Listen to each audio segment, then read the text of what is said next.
gentlewoman from Colorado is recognized for 3 minutes. Thank you so much, Madam Speaker. I rise today in opposition to the Protecting American Energy Production Act.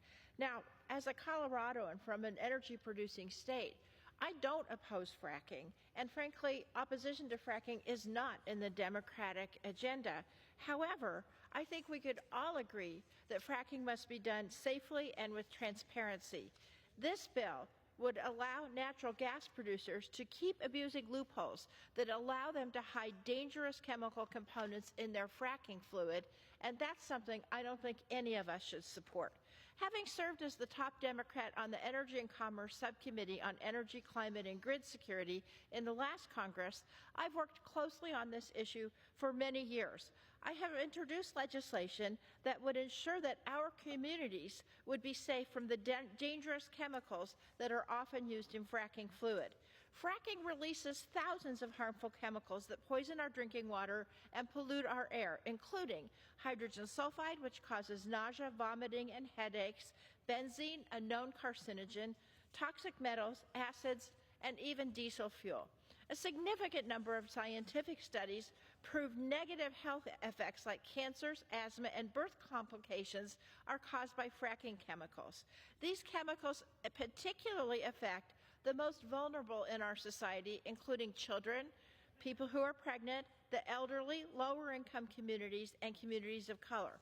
For example, those who gave birth while living near a fracking site had children who are 2 to 3 times more likely to be diagnosed with leukemia between the ages of 2 and 7 than those who were not exposed.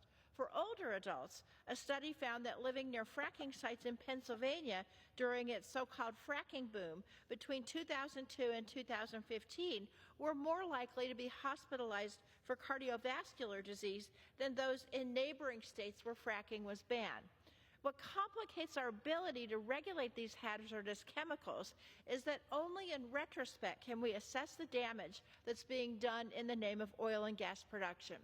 It was just 2 years ago that scientists were able to conclude that the extent of harm caused by the fracking fluid in 2016, almost 10 years ago, a study found it caused 410,000 asthma flare-ups, 2,200 new cases of childhood asthma, and 7,500 excess deaths, costing $77 billion in health impacts. Now, these examples are only a drop in the bucket. We don't even have accurate numbers of just how many Americans are affected because the law prioritizes polluters over people by protecting the exact chemical makeup of fracking fluid that fracking companies call, quote, proprietary information.